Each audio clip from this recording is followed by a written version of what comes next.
मेरे प्यारे देशवासियों, आप सभी को क्रिसमस की शुभकामनाएं। हम इस वर्ष के अंतिम सप्ताह में हैं। 2022 बस आने ही वाला है। आप सभी 2022 के स्वागत की तैयारी में जुटे हैं, लेकिन उत्साह और उमंग के साथ ही ये समय सचेत रहने का भी है। आज दुनिया के कई देशों में कोरोना के नए वेरिएंट ओमिक्रॉन की वजह से संक्रमण बढ़ रहा है। भारत में भी कई लोगों के ओमिक्रॉन से संक्रमित होने का पता चला है।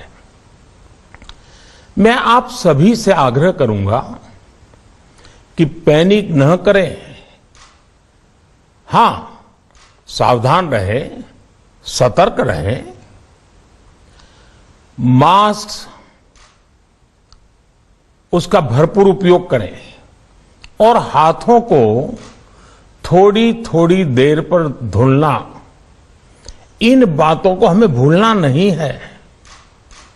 आज जब वायरस म्यूटेट हो रहा है तो हमारी चुनौतियों का सामना करने की ताकत और आत्मविश्वास भी मल्टीप्लाई हो रहा है। हमारी इनोवेटिव स्पिरिट भी बढ़ रही है। आज देश के पास 18 लाख आइसोलेशन बेड्स हैं, 5 लाख ऑक्सीजन सपोर्टेड बेड्स हैं, 1,40,000 आईसीयू बेड्स हैं। आईसीयू और नॉन आईसीयू बेड्स को मिला दें तो 90,000 बेड्स विशेष तौर पर बच्चों के लिए भी हैं। आज देश में 3,000 से ज्यादा पीएसए ऑक्सीजन प्लांट्स काम कर रहे हैं। 4 लाख ऑक्सीजन सिलेंडर्स देश भर में दिए गए हैं। राज्यों को जरूरी दवाओं की बफर डोज तैयार करने में सहायता की जा रही है। उन्हें पर्याप्त टेस्टिंग किट्स भी मुहैया कराई जा रही है। साथियों, कोरोना वैश्विक महामारी से लड़ाई का अब तक का अनुभव यही बताता है कि व्यक्तिगत स्तर पर सभी दिशा निर्देशों का पालन कोरोना से मुकाबले का बहुत बड़ा हथियार है। और दूसरा हथियार है वैक्सीनेशन। हमारे देश ने भी इस बीमारी की गंभीरता को समझते हुए बहुत पहले वैक्सीन निर्माण पर मिशन मोड में काम करना शुरू कर दिया था। वैक्सीन पर रिसर्च के साथ साथ ही approval processes, supply chain, distribution, training, IT support system, certification पर भी हमने निरंतर काम किया। इन तैयारियों का ही नतीजा था कि भारत ने इस साल 16 जनवरी से अपने नागरिकों को वैक्सीन देना शुरू कर दिया था। ये देश के सभी नागरिकों का सामूहिक प्रयास और सामूहिक इच्छा शक्ति है कि आज भारत 141 करोड़ वैक्सीन डोज के अभूतपूर्व और बहुत मुश्किल लक्ष्य को पार कर चुका है। आज भारत की वयस्क जनसंख्या में से 61% से ज्यादा जनसंख्या को वैक्सीन की दोनों डोज लग चुकी हैं। इसी तरह वयस्क जनसंख्या में से लगभग 90% लोगों को वैक्सीन की एक डोज लगाई जा चुकी है। आज हर भारतवासी इस बात पर गर्व करेगा कि हमने दुनिया का सबसे बड़ा, सबसे विस्तारित और कठिन भौगोलिक स्थितियों के बीच इतना सुरक्षित वैक्सीनेशन अभियान चलाया। कई राज्य और विशेष तौर से टूरिज्म की दृष्टि से महत्वपूर्ण राज्य जैसे गोवा, उत्तराखंड, हिमाचल जैसे राज्यों ने 100% सिंगल डोज वैक्सीनेशन का लक्ष्य हासिल कर लिया है।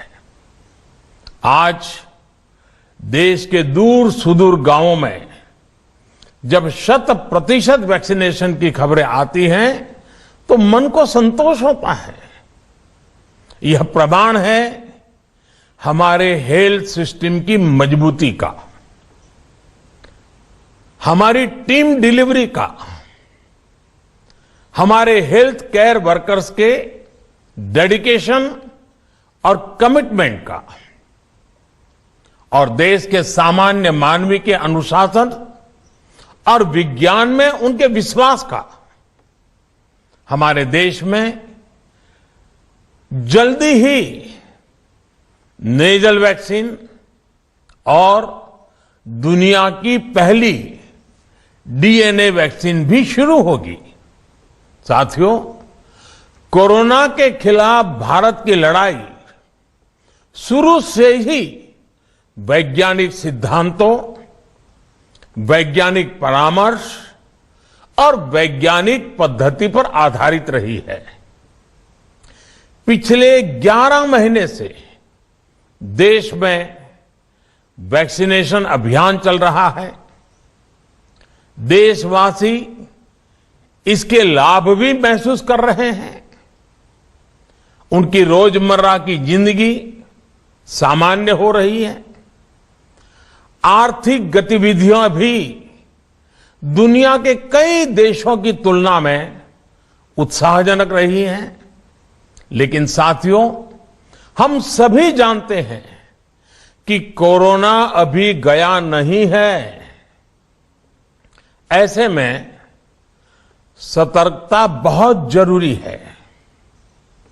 देश को सुरक्षित रखने के लिए, देशवासियों को सुरक्षित रखने के लिए हमने निरंतर काम किया है।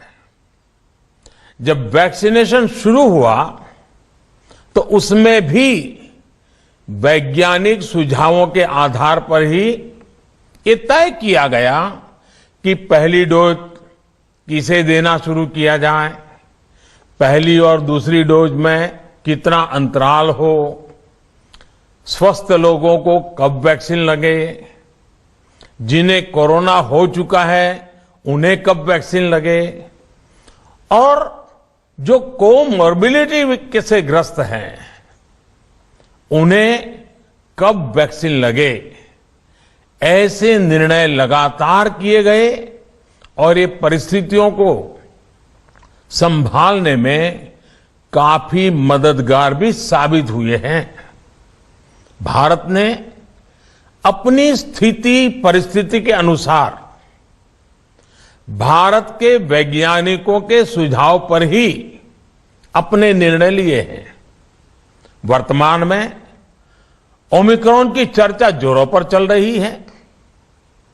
विश्व में इसके अनुभव भी अलग अलग है, अनुमान भी अलग अलग है। भारत के वैज्ञानिक भी इस पर पूरी बारीकी से नजर रखे हुए हैं, इस पर काम कर रहे हैं।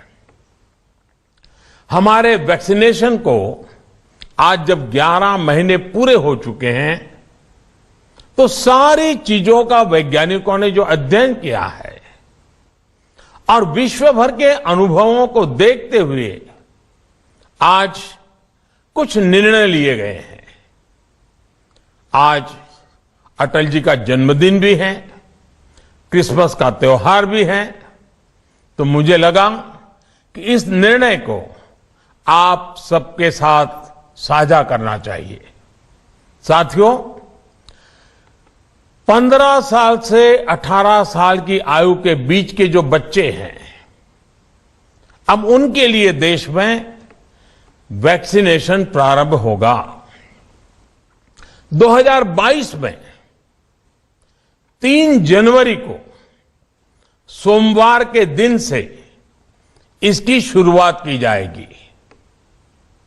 ये फैसला कोरोना के खिलाफ देश की लड़ाई को तो मजबूत करेगा ही, स्कूल कॉलेजों में जा रहे हमारे बच्चों की और उनके माता पिता की चिंता भी कम करेगा। साथियों, हम सबका अनुभव है कि जो कोरोना वॉरियर्स हैं, हेल्थ केयर और फ्रंटलाइन वर्कर्स हैं, इस लड़ाई में देश को सुरक्षित रखने में उनका बहुत बड़ा योगदान है। वो आज भी कोरोना के मरीजों की सेवा में अपना बहुत समय बिताते हैं। इसलिए प्रिकॉशन की दृष्टि से सरकार ने निर्णय लिया है कि हेल्थ केयर और फ्रंटलाइन वर्कर्स को वैक्सीन की प्रिकॉशन डोज भी प्रारंभ की जाए। इसकी शुरुआत 2022 में 10 जनवरी सोमवार के दिन से की जाएगी।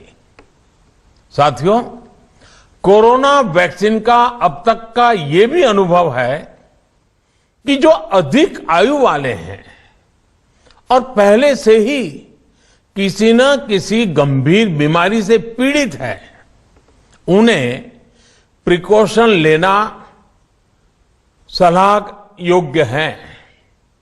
इसको ध्यान में रखते हुए 60 वर्ष से ऊपर की आयु के कोमॉर्बिडिटी वाले नागरिकों को उनके डॉक्टर की सलाह पर वैक्सीन की प्रिकॉशन डोज का विकल्प उनके लिए उपलब्ध होगा। ये भी 10 जनवरी से प्रारंभ होगा। साथियों, मेरा एक आग्रह है कि अफवाह, भ्रम और डर पैदा करने के जो प्रयास चल रहे हैं, उनसे बचना चाहिए। हम सभी देशवासियों ने मिलकर अब तक दुनिया का सबसे बड़ा वैक्सीनेशन अभियान चलाया है। आने वाले समय में हमें इसको और गति देनी है और विस्तार देना है। हम सभी के प्रयास ही कोरोना के खिलाफ इस लड़ाई में देश को मजबूत करेंगे। आप सबका बहुत बहुत धन्यवाद।